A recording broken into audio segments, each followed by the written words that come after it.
کہانی گھر میں خوش آمدید۔ راز کی رات کی چوتھی قسط میں آج آپ کو سنانے جا رہی ہوں، تو چلیں شروع کرتے ہیں۔ 7 سال پہلے ہی وہ اپنے ہر رشتے سے بدظن ہو چکا تھا۔ اسے اب اکیلے رہنا اچھا لگتا تھا۔ اس گھر میں اس کے داخل ہونے سے پہلے سرونٹس بھی چلے جایا کرتے تھے۔ اسے کسی کی بھی موجودگی پسند نہیں تھی۔ وہ اندر آیا اور باہر گراؤنڈ میں ہی سوئمنگ پول کے پاس آ کر رکا۔ اپنی شرٹ اور جینز سے موبائل نکال کر وہاں موجود ٹیبل پر رکھا اور پول میں اتر گیا۔ سردی اس قدر تھی کہ پول کا پانی برف کی مانند ٹھنڈا تھا، لیکن اسے خود کو تکلیف دے کر شاید اچھا لگتا تھا۔ وہ پانی کے اندر کچھ سیکنڈ تک سانس روکے رہا، پھر سر باہر نکال کر سانس لی اور گیلے بالوں کو پیچھے کرتے ہوئے پول کے ایک کونے میں کھڑا ہو کر دونوں ہاتھ اوپر رکھے آنکھیں بند کر کے دھیرے دھیرے منہ کے ذریعے سانس لینے لگا، اور پھر سے وہی سب سوچنے لگا۔ کچھ ایسا ہی گیٹ کے پاس کھڑا اس نے ڈور بیل بجائی اور انتظار کرنے لگا۔ یہ گھر اس گلی کا سب سے اچھا گھر تھا۔ 2 مرلے کا گھر، شاید نیا تعمیر کیا گیا تھا، اور ہر چیز اعلیٰ تھی اور بہت تکنیکی طریقے سے بنائی ہوئی تھی۔ آنگن سے سیڑھیاں اوپر والے پورشن میں جاتی تھیں۔ چھوٹا سا صحن تھا جہاں پودے قطار در قطار لگے ہوئے تھے۔ جی کون؟ اینا نے بنا گیٹ کھولے وہیں سے پوچھا۔ میرا نام شاہد ہے، میں آپ سے کچھ بات کرنا چاہتا ہوں۔ جی کہیے، اینا نے اب بھی بنا گیٹ کھولے پوچھا۔ شاہد نے آس پاس دیکھا۔ بھلے یہ بات کیسے باہر کھڑے رہ کر سکتا ہوں؟ کیا میں اندر آ سکتا ہوں؟ اس نے خود ہی پوچھا تو اینا نے ایک پل رک کر اس کے لیے گیٹ کھول دیا۔ شاہد اس کے پیچھے اندر چلا آیا۔ اندر سے بھی وہ گھر اتنا ہی اچھا تھا۔ ایک پل کے لیے شاہد کے ذہن میں آیا کہ شاید انہیں پیسوں کی ضرورت نہیں۔ صوفے پر اینا کی امی بیٹھی تھیں۔ اسے دیکھ کر پہچاننے کی کوشش کرنے لگیں۔ اینا نے اسے سامنے صوفہ چیئر پر بیٹھنے کا اشارہ کیا۔ وہ بیٹھ گیا اور سوچنے لگا کہ بات کا آغاز کس طرح کرے۔ اینا کی امی نے اشارے سے پوچھا کہ کون ہے تو اینا نے کندھے اچکا دیے۔ میں دراصل آپ لوگوں سے، شاہد نے بات کا آغاز کیا، لیکن پھر رک گیا۔ زہیب کا ایکسیڈنٹ میرے دوست کے ہاتھوں ہوا تھا۔ شاہد بنا نظریں ملائے بولا۔ زہیب کی موت کا بہت افسوس ہے ہمیں، اللہ آپ لوگوں کو صبر دے۔ وہ دونوں بے تاثر چہرے سے اسے دیکھ رہی تھیں، جبکہ اگلے ہی لمحے اینا کی امی کی آنکھیں بھر آئیں اور شاہد شرمندہ ہو کر رہ گیا۔ یہ کچھ پیسے اگر آپ لوگ رکھ لیں تو؟ شاہد نے چیک اینا کی طرف بڑھایا۔ جی نہیں، ہمیں ان کی کوئی ضرورت نہیں۔ آپ کی مہربانی کا شکریہ، لیکن ہم یہ نہیں لے سکتے۔ اینا نے اپنی امی کے پاس بیٹھتے ہوئے انہیں سنبھالتے ہوئے کہا، دیکھیے مجھے غلط مت سمجھیے گا، یہ رقم میں احسان اور بدلے کے طور پر نہیں دے رہا، بس انسانیت کی خاطر۔ آپ نے یہاں آ کر ہمدردی ظاہر کی، زہیب کی موت پر افسوس جتایا، اتنا کافی ہے۔ ہم یہ نہیں لینا چاہتے، آپ جا سکتے ہیں۔ اینا نے اس کی بات کاٹ کر سرد لہجے میں کہا۔ شاہد نے نوٹس کیا تھا وہ کبھی اس کی طرف دیکھ کر جواب نہیں دے رہی تھی۔ میں بس گزارش کر رہا ہوں، پلیز مجھے بدتمیزی کرنے پر مجبور مت کیجیے۔ اس نے ایک اور کوشش کرنی چاہی جب اینا غصے سے بولی اور اس کے مقابل کھڑی ہو گئی۔ یہ ذکر میری امی کو تکلیف دیتا ہے، آپ چلے جائیے یہاں سے، بہت مہربانی ہوگی، اس نے غصے سے کہا اور دروازے کی طرف اشارہ کیا۔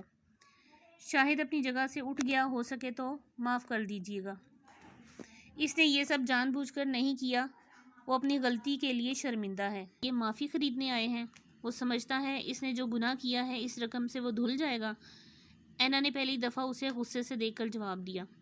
جا کر اپنے دوست کو بتا دیجیے کہ اس نے جو گناہ کیا ہے اس کا کفارہ وہ اپنی جان دے کر بھی ادا نہیں کر سکتا۔ اینا کی آنکھوں سے ظاہر ہو رہا تھا کہ وہ اس شخص سے کتنی نفرت کرتی ہے۔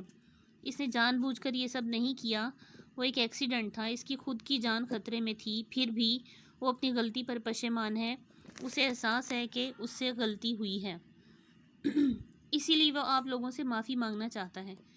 شاہد نے شازین کی صفائی دی تو اینا کے غصے میں اور تیزی آ گئی۔ غلطی؟ اس نے میری امی سے ان کا بیٹا چھینا ہے، ہماری خوشیوں کا قاتل ہے وہ۔ غلطی نہیں، گناہ کیا ہے اس نے۔ اس کی آواز دھیمی لیکن لہجہ زہر سے بھرا تھا۔ اسے اس کے کیے کی سزا یہ دنیا نہیں، خدا دے گا۔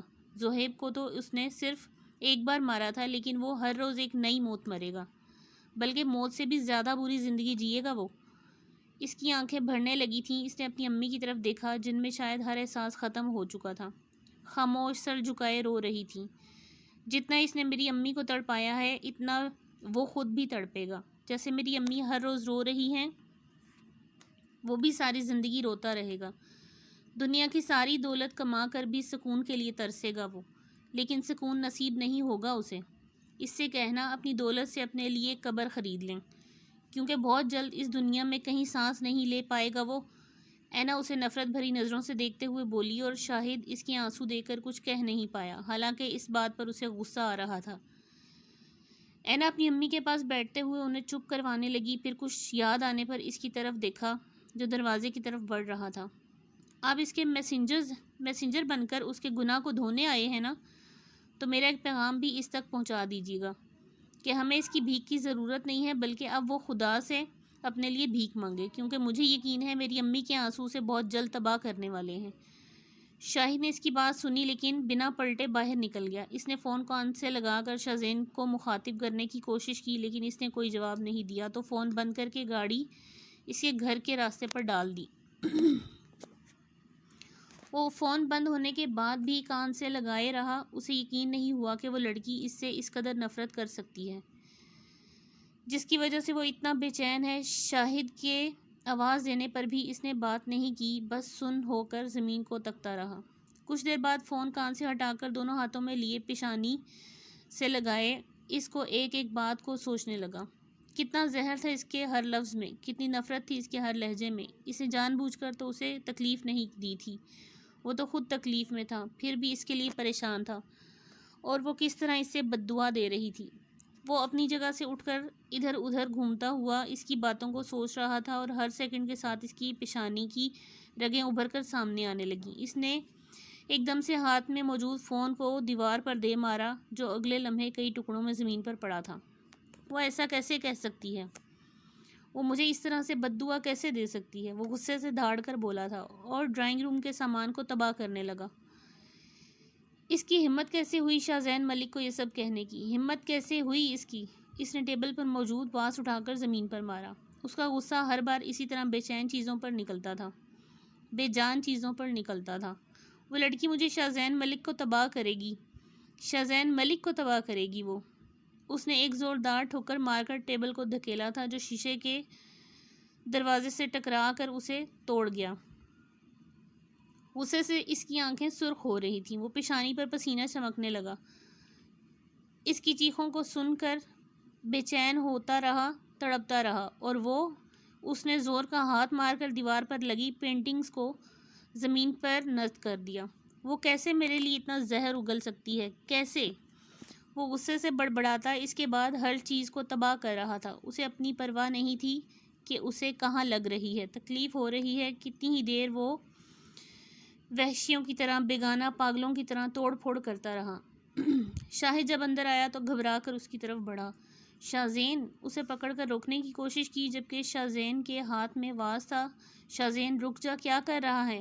شاہد اسے زبردستی پکڑے روکنے کی کوشش کر رہا تھا، لیکن اس پر تو جیسے کوئی شیطان سوار تھا۔ اس نے واس ٹی وی پر دے مارا۔ اس لڑکی نے اچھا نہیں کیا شاہد، اس لڑکی نے غلطی کی۔ وہ شاہزین ملک کو جانتی نہیں، میں اسے نہیں چھوڑوں گا۔ اس نے شاہد کی طرف دیکھ کر غصے سے کہا، اور جلدی سے آگے بڑھ کر کھڑکی کے کانچ کو لات ماری۔ شاہد فوراً اس کے پیچھے لپکا۔ نہیں چھوڑوں گا اسے، نہیں چھوڑوں گا، وہ جنونی کیفیت میں کہتا کھڑکی کے پردے کھینچ کر پھینکنے لگا۔ شاہزین رک جا، سکون سے بات کرتے ہیں، شاہد نے زور سے چلا کر کہا۔ کیا کہا تھا اس نے؟ سکون نہیں ملے گا مجھے؟ اس نے دونوں ہاتھوں سے اپنے سر کو پکڑا اور ادھر ادھر نظریں کچھ ڈھونڈ رہی تھیں، اور اگلے ہی لمحے اس نے خوبصورت سے فش پاٹ کو اٹھا کر زمین پر پٹک دیا، اور کچھ ہی دیر میں چھوٹی چھوٹی 4 مچھلیاں زمین پر تڑپنے لگیں، بالکل شاہزین کی طرح۔ اس نے جان بوجھ کر اس لڑکے کو نہیں مارا تھا شاہد، پھر بھی اس نے اس سے ہمدردی کی، گلٹی فیل کرتا رہا، اس کی مدد کرنے کا سوچا، اور وہ شاہد کی طرف دیکھ کر بولا، اور دیوار پر ہاتھ مار کر خود کو چوٹ پہنچائی۔ میں اسے نہیں بخشوں گا شاہد، اس نے میری قبر کھودنے کی بات کی نا، میں آج کے آج اسے اس کی قبر کا راستہ دکھاؤں گا۔ وہ سرخ ہوتی آنکھوں سے اسے دیکھتا ہوا بولا اور دروازے کی طرف بڑھا۔ وہ شاذین ملک تھا۔ اسے اپنی غلطیاں ماننے کی عادت نہیں تھی۔ وہ آج اس کی غلطی پر اینا کی بددعائیں اسے بری طرح چبھی تھیں۔ شاذین رک جا! شاہد اسے روکتا ہوا اس کے پیچھے جانے لگا، جبکہ آگے بڑھتے ہی شاذین کے پیر ایک کانچ کا ٹکڑا بری طرح چبھا تھا اور اندر تک گھس گیا تھا۔ یار تو پاگل ہے کیا؟ ہو کیا گیا ہے تجھے؟ بیٹھ یہاں۔ شاہد نے اسے پکڑ کر صوفے پر بٹھایا۔ زمین پر ہر طرف کانچ بچھے ہوئے تھے۔ شاہد نے اس کے پیر سے کانچ کا ٹکڑا کھینچ کر الگ کیا تو خون پانی کی طرح بہنے لگا۔ شاہد نے جلدی سے رومال نکال کر اس پر باندھ دیا۔ چل ہاسپٹل چلتے ہیں۔ اسے اٹھانے کی کوشش کی لیکن وہ ہلا بھی نہیں۔ مجھے کہیں نہیں جانا، اس کا ہاتھ جھٹک کر بولا۔ شاذین ضد مت کر، بہت گہری چوٹ لگی ہے، چل میرے ساتھ۔ شاہد جھنجلا کر بولا، چوٹ تو اس لڑکی کی باتوں سے مجھے لگی ہے شاہد۔ 1 مہینے میں ایک رات بھی سکون سے نہیں جی پایا میں۔ اس کی چیخیں سونے نہیں دیتی تھی مجھے۔ وہ زمین پر نظریں گڑائے بولا، آج تک اس کا چہرہ نہیں دیکھا میں نے، لیکن دن رات اس کے بارے میں سوچتا رہا کہ اس کی شادی والے دن اسے بیوہ کر دیا۔ اس کا مجرم سمجھتا رہا خود کو۔ دعا کرتا رہا کہ اللہ اس کا غم کم کر دے۔ اور اس نے کیا کیا؟ میری ہمدردی کو بھیک کا نام دیا، مجھے بد دعا دی، مجھے تباہ کرنے کی بد دعا۔ کیسے کر سکتی ہے وہ ایسا؟ اس نے شاہد کی طرف دیکھا۔ اس کی آنکھیں بے تکلیف برداشت، اداسی اور اس کے اندر موجود ہر جذبات ظاہر کر رہی تھیں۔ وہ تکلیف میں ہے شاذین، جیسے تو تکلیف میں ہے اس وقت، شاہد نے دھیرے سے کہا۔ شاذین اسے دیکھنے لگا۔ جس طرح تو نے ان بے جان چیزوں پر غصہ نکال کر اپنی تکلیف کم کرنے کی کوشش کی ہے، اس طرح وہ تجھ پر غصہ نکال کر اپنی تکلیف سے لڑنا چاہتی ہے۔ شاذین کی آنکھوں میں غصہ نہیں بلکہ حیرت تھی، اور اگلے ہی لمحے اس نے سر جھکا لیا تھا، جیسے سمجھ گیا ہو کہ وہ اس سے زیادہ تکلیف میں نہیں ہے۔ ہاسپٹل چلتے ہیں، خون بہہ رہا ہے۔ شاہد نے اس کے چہرے پر نرمی دیکھ کر کہا۔ وہ اس کے اٹھانے پر اٹھ کر اس کے ساتھ چل دیا۔ شاہد اسے لیے اپنے دوست ڈاکٹر کو مل کر کومل کے پاس آیا۔ کسی اور ڈاکٹر کے پاس جانا مطلب شاذین ملک کے کردار کو سوالیہ نشان بنانا۔ کیسے لگ گئی یہ اتنی چوٹ؟ ڈاکٹر اس کے پیر کے بعد اس کے ہاتھ پر پٹی کرنے لگی۔ وہ اب تک چپ تھا اور اب بھی کچھ نہیں بولا۔ غصے میں پتہ نہیں اسے کیا ہو جاتا ہے، بالکل کنٹرول نہیں رکھتا خود پر، بچپن سے ہی ایسا ہے۔ شاہد اس کے چپ رہنے پر خود ہی بول پڑا، دوسرے کی غلطی اور تکلیف خود کو، یہ کوئی انصاف نہیں۔ کومل نے مسکراتے ہوئے کہا، اسے ہمیشہ سے ہی چھوٹی چھوٹی باتوں پر بہت سیریس ری ایکٹ کرنا ہے، اور غصے میں تو جیسے ہوش ہی نہیں رہتا۔ شاہد نے تعصب سے سر ہلایا اور شاذین کی سنجیدگی سے دیکھنے پر چپ ہو گیا، جس پر ڈاکٹر کومل اسے حیرت سے دیکھنے لگی۔ میں ٹینشن میں تھا اس لیے بس۔ کومل کے دیکھنے پر وہ صفائی دیتے ہوئے بولا، ٹینشن میں نہیں، تم ڈپریشن میں ہو۔ مجھے لگتا ہے تم کسی سائیکیٹرسٹ کی ضرورت ہے۔ میرے ایک دوست آج کل انڈیا آئے ہوئے ہیں، تم چاہو تو مل سکتے ہو ان سے۔ وہ لوگ اب باہر آئے تھے۔ آپ کہنا چاہتی ہیں میں ذہنی مریض ہوں؟ شاذین نے اسپاٹ لہجے میں کہا، بالکل نہیں، بس ذہنی تناؤ میں ہو، جو کہ اچھا نہیں ہے۔ اس سے تمہیں ہی تکلیف ہوتی ہے، کومل نے مسکرا کر کہا۔ مجھے لگتا ہے ہمیں چلنا چاہیے۔ شاذین کو کسی کی ہمدردی یا صلاح سے کوئی لینا دینا نہیں تھا۔ وہ بات کو ختم کر کے بولا اور شاہد کی جانب دیکھا۔ شاہد کو دیکھ کر بولا، جو کہ برتاؤ پر چاہ کر بھی کچھ نہیں کر سکتا تھا، اور وہاں سے چلا گیا۔ Okay Komal, see you later. Shahid بھی ڈاکٹر سے ہاتھ ملا کر اس کے پیچھے چل دیا۔ اس رات بھی وہ صبح 4 بجے تک جاگتا رہا تھا، اسی کے بارے میں سوچتا رہا، کبھی اس پر غصہ کرتا، کبھی پریشان ہوتا۔ عجیب سی حالت تھی۔ بیڈ کے قریب کتنے ہی سگریٹ کے ٹکڑے پڑے ہوئے تھے، جو کہ رات بھر اس کی بے چینی کی چغلی کر رہے تھے۔ 4 بجے بہت مشکل سے نیند لگی تھی، اور جب صبح 8 بجے اس کا فون بجا تو اس نے جھنجلا کر تکیے کو کان پر رکھا، لیکن اگلا بندہ بھی ڈھیٹ تھا۔ رنگ بجاتا رہا، اسے فون اٹھانا پڑا۔ What the hell! وہ غصے سے بولا۔ جانے دوسری طرف کون تھا؟ شانی بیٹا، خیریت تو ہے نا؟ دادی صاحب کی آواز سن کر اس نے آنکھیں کھولیں اور اٹھ بیٹھا۔ سوری دادی صاحب، میں نیند میں تھا۔ وہ اپنی غلطی پر شرمندہ ہوا۔ تم ٹھیک تو ہو نا بیٹا؟ کل رات سے تمہارا فون بھی بند آ رہا ہے، کتنی بار کوشش کر چکی ہوں، پتہ نہیں کیوں آج کل عجیب عجیب خیال آ رہے ہیں، دادی نے پریشانی سے کہا۔ میں بالکل ٹھیک ہوں دادی صاحب، فون ٹوٹ گیا تھا کل رات میرا۔ اس نے مختصر سا جواب دیا۔ کچھ دن کے لیے گھر آ جاؤ شانی، بہت یاد آ رہی ہے تمہاری بیٹا۔ دادی صاحب نے بہت پیار سے اسے منانے کی کوشش کی، وہ بس ایک گہری سانس لے کر رہ گیا۔ آپ جانتی ہیں جب تک ریشم اس گھر میں ہے میں وہاں نہیں آ سکتا۔ ریشم کی نفرت میں اپنی دادی کی محبت نظر نہیں آتی تمہیں؟ بہت دل کر رہا ہے تمہیں دیکھنے کا۔ دادی کی آواز میں نمی وہ صاف محسوس کر رہا تھا۔ میں کوشش کروں گا، بس وہ اتنا ہی کہہ پایا، لیکن دادی صاحب جانتی تھیں کہ وہ نہیں آئے گا۔ 7 سال سے وہ خود کو اس گھر سے دور رکھ رہا تھا، تو اب کیسے آ جاتا؟ ٹھیک ہے، اپنا خیال رکھنا، دادی صاحب نے مایوسی سے کہتے ہوئے فون بند کر دیا۔ وہ بیڈ سے اٹھ کر باتھ روم کی طرف بڑھا تو اس کے پیر میں شدید درد ہو رہا تھا۔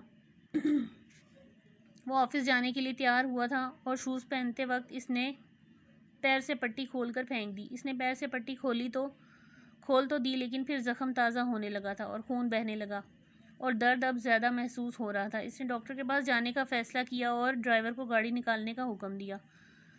خود اس نے 1 مہینے سے گاڑی نہیں چلائی تھی۔ اس ایکسیڈنٹ کے بعد سے اسے گاڑی چلانے سے خوف آتا تھا۔ وہ ڈاکٹر کومل کے پاس آیا تھا اور